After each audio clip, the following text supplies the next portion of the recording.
Welcome back to the Eternal Study Hall, the program where the boundaries of centuries fall away and five teachers of Israel sit down together over a single page of Torah. If you were with us last week, you'll remember our table arguing late into the night over Lech Lecha, over Abraham's call to leave everything he knew and what it costs a person to begin again. Tonight, the same five voices return. Hillel, the gentle master of the house of Hillel; Rabban Gamliel, leader of the Sanhedrin; Rabbi Akiva, the shepherd who became the greatest sage of his age; Rashi, the vintner of Troyes, whose commentary sits beside nearly every printed page of Torah; and the Baal Shem Tov, the founder of the Hasidic movement, who taught that God can be found in the simplest joy. Tonight's page, Parashat Vayera. Let's listen in.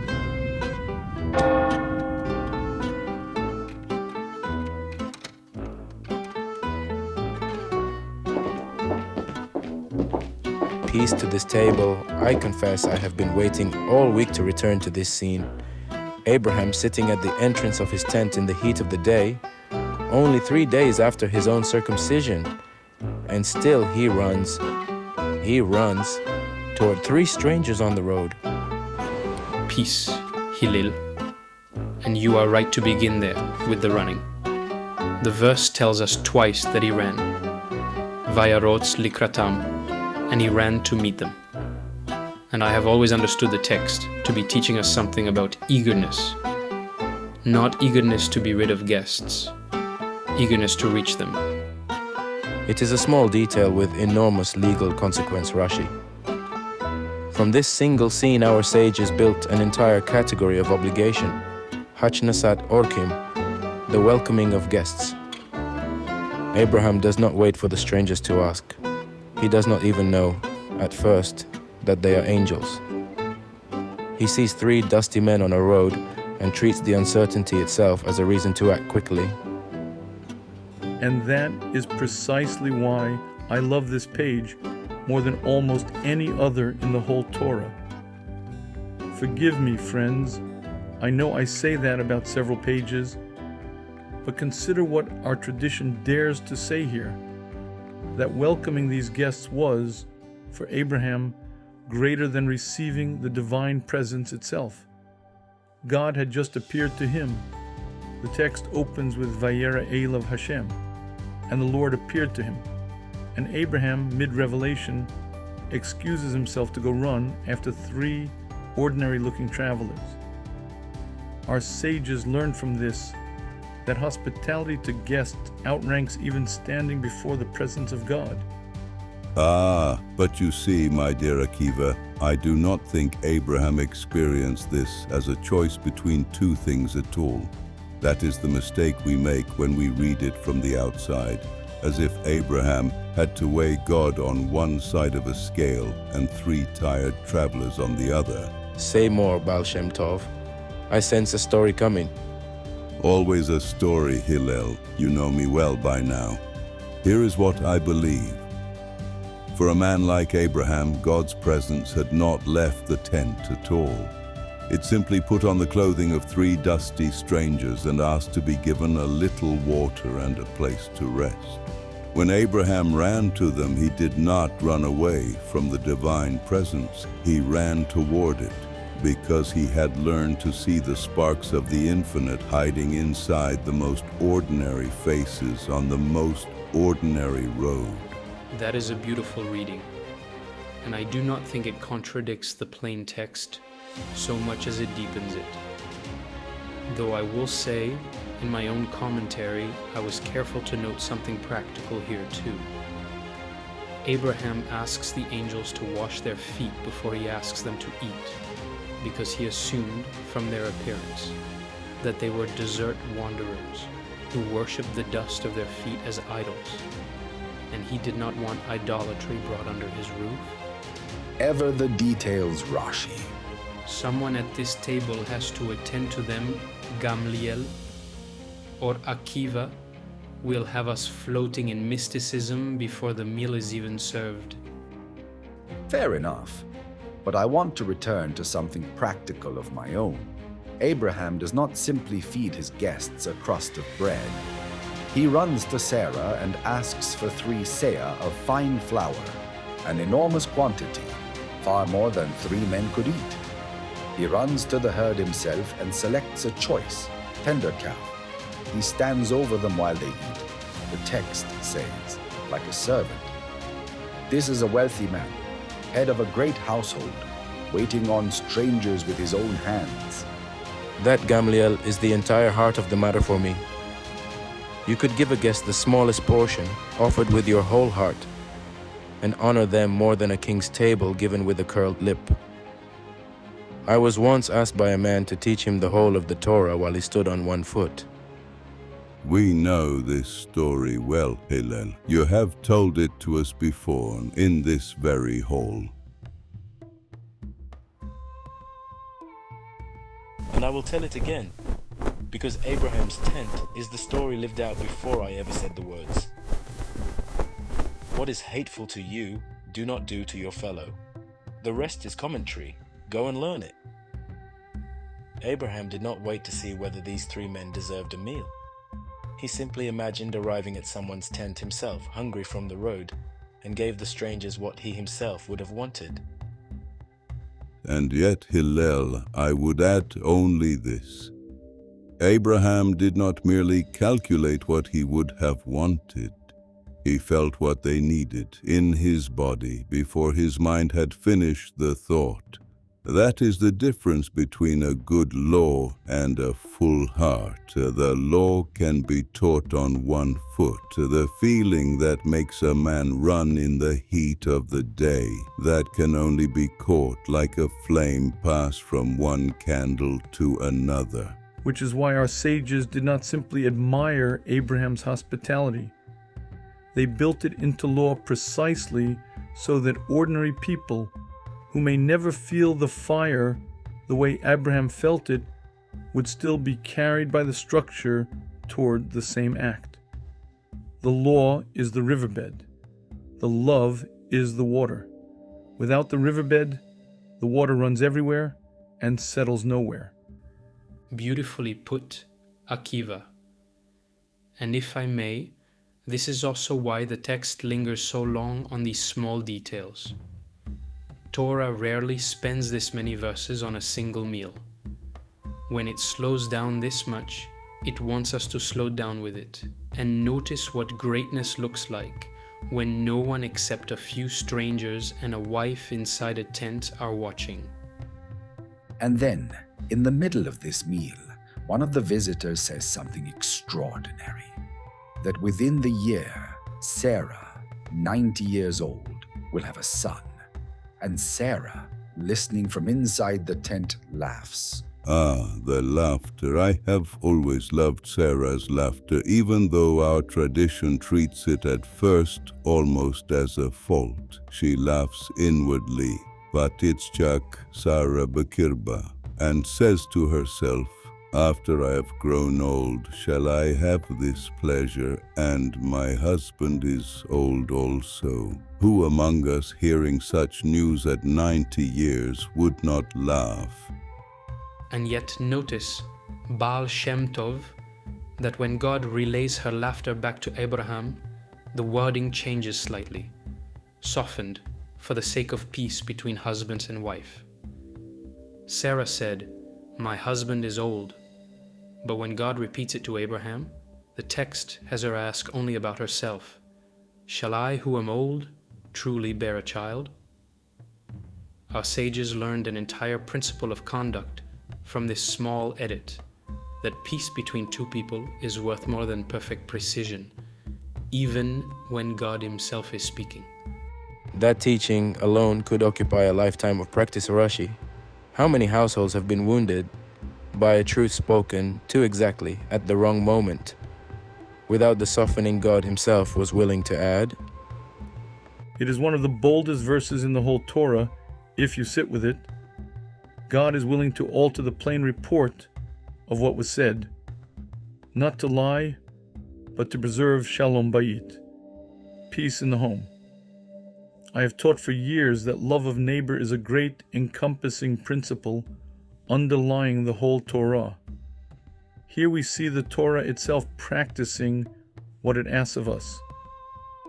As a matter of leadership, I confess I think of this often. A leader of a household, of a court, of a people must sometimes decide not what is most exactly true to repeat, but what will build peace when repeated. It is a dangerous tool if used to avoid responsibility. It is a holy tool if used, as here, to protect someone's dignity. And still, I do not want us to move past Sarah's laughter too quickly, as though it were merely a lesson in tact. There is another laughter coming later in this very portion, when the child is finally born, and this time Sarah says outright, "God has made laughter for me. Everyone who hears will laugh with me." To the name of the child himself, Yitzchak, Isaac, means he will laugh. I think the Torah is teaching us that doubt and joy are not always enemies. Sometimes the very laughter that first came from disbelief is the same laughter transformed that later comes from wonder. That is a gentle way to read a woman's honest human reaction. Baal Shem Tov. I confess it is kinder than some of what has been said about her laughter over the centuries. Hillel, my teacher, used to say, "Forgive me, in my case I mean the tradition I received, that God does not despise the laughter of a tired, faithful woman who has waited her whole life for a promise. God simply lets her carry that laughter all the way to the other side, until it turns into joy so complete that she names her own son after the doubt she once felt, so that every time she calls him to supper for the rest of her life, she is reminded that her doubt did not disqualify her from the promise." That is not far from the simple meaning either. Baal Shem Tov. Though I arrived there through the letter of the text, rather than the spirit of it. Perhaps that is the whole difference between us, and perhaps that is exactly why this table works.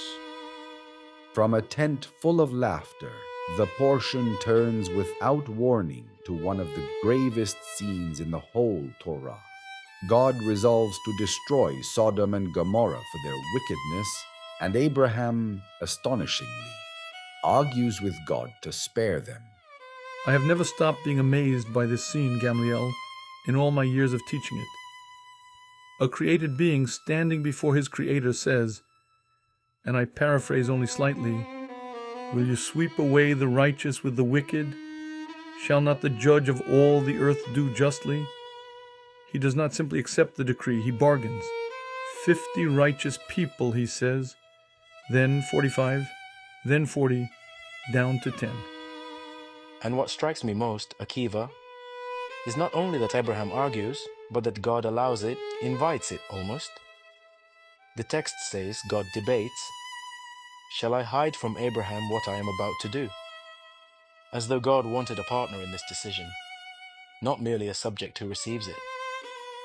This is one of the deepest teachings in the whole Torah, and I want to say it plainly. A servant of God is not meant to be silent in the face of what looks like harsh judgment. Abraham is the father of faith precisely because his faith includes protest. He does not protest against God. He protests toward God on behalf of people he has never even met, people living in cities famous for cruelty to strangers. It is worth noting, for the sake of the text, precisely what Sodom's wickedness was understood to be. Our sages did not read it as merely private immorality. Bereshit, Rabbah, and the later prophets both point to a city organized, as a matter of law and custom, around cruelty to the poor, the stranger, and the vulnerable. A place where kindness to a guest, The very virtue we just spent an hour admiring in Abraham's tent was treated as a crime. That contrast cannot be an accident of the text's arrangement, Rashi. The portion places Abraham's overflowing hospitality directly beside a city, condemned in large part for institutionalized inhospitality. One tent runs to serve 3 strangers a feast. One city, tradition says, tortured strangers for daring to ask for bread. Which returns us again to the principle underneath everything: love your neighbor as yourself. Sodom's failure and Abraham's greatness are, in a sense, the same lesson viewed from opposite ends. What a community becomes when it abandons that principle, and what a single household becomes when it lives by it completely. And yet, friends, I keep returning to the humility inside Abraham's boldness. Listen to how he speaks to God even while arguing. Behold now, I have taken it upon myself to speak to my Lord, I who am but dust and ashes. He does not argue as an equal. He argues as a servant who loves the master enough to risk the master's anger for the sake of justice.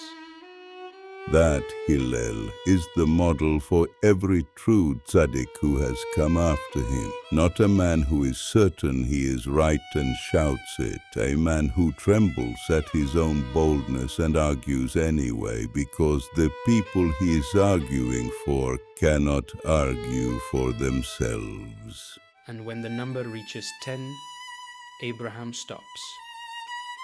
Our sages ask why he does not continue bargaining down to 5, or even 1. The simplest answer given is that Abraham assumed there must surely be at least 10 righteous people in a household as large as Lot's. His own nephew's family alone might supply that number.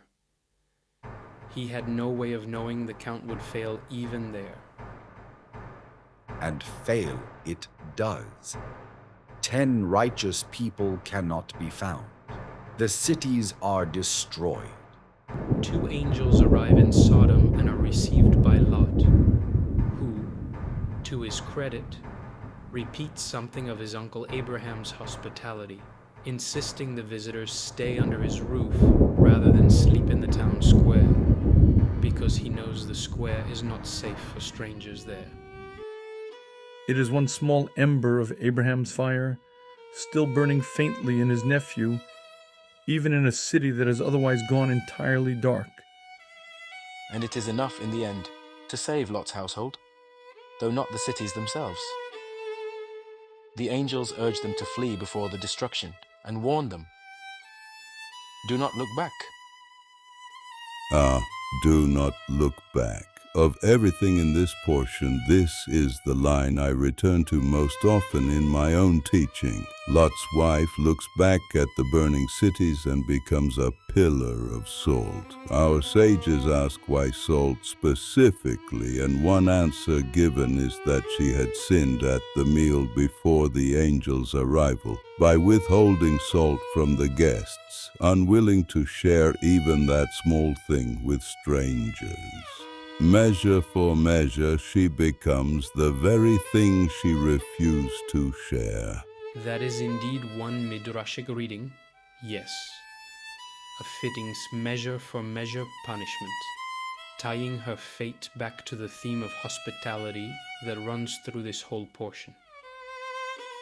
But I confess, as a matter of leadership and human sympathy, I have always read her backward glance more gently than "do not look back" suggests on its surface. She is fleeing the only home she has known, likely leaving married daughters behind in the destruction. A single glance back at a burning life is, in some sense, the most human thing in the entire chapter. I do not disagree with you, Gamliel. And perhaps that is exactly the warning's power. Not that grief for what is lost is forbidden, but that a person cannot build a new life while still standing rooted in the wreckage of the old one. At some point, the looking back has to end, or it consumes the one who cannot stop. This is why I teach my own students never to dwell too long in yesterday's ruin. Not because yesterday does not matter, but because God is asking always, where are you now, today, in this moment? Lot's wife turned her whole self toward what God had already finished judging. The living are asked to keep walking toward what God is still writing. There is something almost unbearably tender in that reading. Baal Shem Tov, set right beside such devastation. The portion turns once more, this time to a domestic crisis inside Abraham's own household.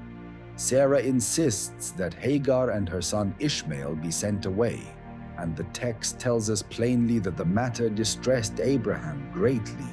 It concerned his own son. And here I must draw on the tradition carefully, because this is one of the more difficult scenes in the portion to read gently. Our sages record real tension behind Sarah's concern. She had seen Ishmael's behavior as a threat to Isaac's inheritance, and, our tradition holds, to Isaac's moral upbringing. God tells Abraham to listen to Sarah's voice in this matter, which our sages take as remarkable in itself. That in this instance Sarah's judgment is affirmed over Abraham's own hesitation. And yet the text does not let us treat Hagar and Ishmael as simply discarded. Abraham rises early, the same eagerness we saw in his hospitality to the three strangers, and personally provides them bread and a skin of water for the journey. It is a painful sending away, but not a cruel or careless one, so far as the household's own hand is concerned. The hardest moment for me, every year I read this, is when the water runs out in the wilderness and Hagar places the boy under a bush, unable to bear watching him die, and lifts up her voice and weeps. And what does God do in that moment, Akiva? Tell it the way you always tell it. God hears the voice of the boy where he is, not where he might have been had things gone differently, not according to what he would become later, when tradition says his descendants would trouble Israel, Ba'asher Hu Sham, where he is now. An angel opens Hagar's eyes, and she sees a well of water that had, in a sense, been there all along. Ba'asher Hu Sham. I have built entire sermons on those three words, Akiva, and I will build another one now if you let me. God does not judge the boy crying in the desert by the worst chapter of a story that has not been written yet. God judges him, and I believe God judges each of us by the cry we are crying right now, in the place we actually stand. The well was always near her. Her eyes simply had to be opened to see what was already provided for the moment she was actually living in, not the moment she feared. That is a profound extension of the Peshat, and not, I think, in conflict with it. Our sages do teach that this incident foreshadows difficult history to come. But the text is equally insistent that in this moment, God's compassion is total and unclouded by what is still to come. As a leader, I find this scene instructive in a different, harder way. Sometimes a household, a court, even a people must make a painful decision for the sake of its future, and still owe full compassion, full provision, and full dignity to those affected by that decision. Sarah's concern was not wrong. Abraham's grief was not wrong. And God's care for Hagar and Ishmael was not diminished by any of it. All three can be true together, however uncomfortable that is to hold. That discomfort, Gamliel, may be exactly the point. Torah rarely resolves its hardest scenes into something fully comfortable. It asks us to sit with the tension, the way Abraham himself must have sat with it. And so we arrive at the mountain. God tests Abraham and asks for his son, his only son, the son he loves, Isaac, as an offering. I have taught this scene more times than any other passage in the Torah, and it has never once become easy. None of us will pretend otherwise tonight, Akiva. If I may begin with the text itself, God does not command outright, slaughter your son. The Hebrew is gentler and stranger than that. Ha'alehu sham lola. Raise him up there as an offering. Some of our later teachers noticed that raise up need not mean put to death. Abraham was commanded to bring him up the mountain. Nothing in that verb alone required that he complete the act he assumed was being asked of him. That is a remarkable close reading, Rashi, though I confess it was not available comfort to those of us who lived long before you wrote it down. I have walked toward difficult ends myself, trusting a certainty I could not fully explain to anyone standing beside me. I understand something of what silence must have felt like on that road for 3 days. Akiva, we have all heard in this hall what became of you at the end of your own road. I do not think it is an accident that you, of all of us, feel this scene most in your body rather than only in your mind. No, I do not think it is an accident either. What has always moved me is the boy's own question on the way up the mountain. Here are the fire and the wood, but where is the lamb for the offering? And Abraham's answer, God will see to the lamb, my son. He does not lie to spare the boy. He does not fully explain either. He answers with faith spoken directly into an unbearable uncertainty. And somehow the text tells us the two of them walked on together.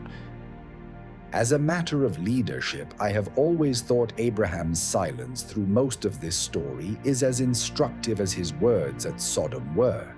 There he argued loudly on behalf of strangers he had never met. Here, asked for his own son, he does not argue at all. Our tradition wrestles openly with that contrast. Why plead so forcefully for Sodom and not for Isaac? I'll have a teaching on this, if the table will permit me. When have we ever stopped you, Baal Shem Tov? At Sodom, Abraham was arguing as a defender of justice for others, and justice is a matter for words, for reasoned pleading. For shall not the judge of all the earth do justly? On the mountain, Abraham was being asked to walk in pure faith, past the very edge of what he could understand or defend with words at all. There are moments in life for arguing with God, and there are moments for simply walking one foot after the other, trusting that the God who commanded the walking is the same God who showed him hospitality was holy, who gave him a son laughed into being at 90 years old. Some tests cannot be reasoned through. They can only be walked through. And at the final moment, an angel calls out, and Abraham's hand is stayed. A ram caught in the thicket is offered instead. Isaac lives. The angel calls his name twice, Avraham, Avraham. And our sages teach that a doubled call like this is a call of love and urgency both at once. Not merely stop. Something closer to, Abraham, Abraham, I see you, and it is enough now. It is enough now. I think in the end that may be the truest word spoken in this entire portion, not because the test was small, but because love in the end called a halt to it before it could be completed. And the mountain itself is given a name afterward, Adonai Yireh, the Lord will see, the same word Abraham used answering his son on the way up. What God will see to, and what a father promises his son in the dark, turn out, in the end, to be the same promise. And so our table closes tonight's page, as it always does, without ever quite finishing it. That, perhaps, is the nature of this study hall. 5 teachers, 5 centuries, 1 page of Torah, and always more left to say than there is time to say it in. There is always more, my friend. That is what keeps bringing us back to the table. Every year, this same portion. Every year, something new inside it we had not seen before. Which is, I think, the entire purpose of returning to the text at all. Not to master it, but to let it keep teaching us as we ourselves keep changing. Then let us adjourn and return next week for Chaye Sarah, for the death of a matriarch and the tender, quiet task of finding a wife for the son who once walked up a mountain beside his father.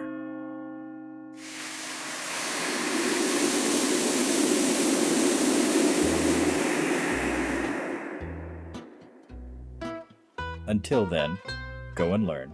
The rest, as always, is commentary. For the Eternal Study Hall, I'm your narrator, thanking you for listening. Until next week's page.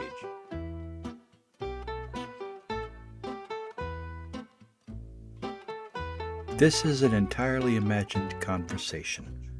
Hillel, Rabban Gamliel, Rabbi Akiva, Rashi, and the Baal Shem Tov lived in different centuries and never met.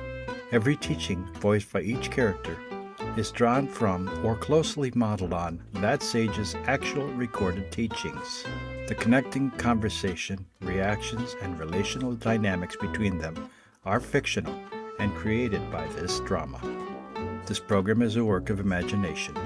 The 5 historical figures portrayed never met. Their dialogue is a dramatized composition built on their recorded teachings, not verbatim quotation or a claim of an actual meeting. The Baal Shem Tov's teachings on sparks of holiness and daily renewal, as recorded by his students. The connecting conversation, reactions, and relational dynamics between them are fictional and are created for this drama.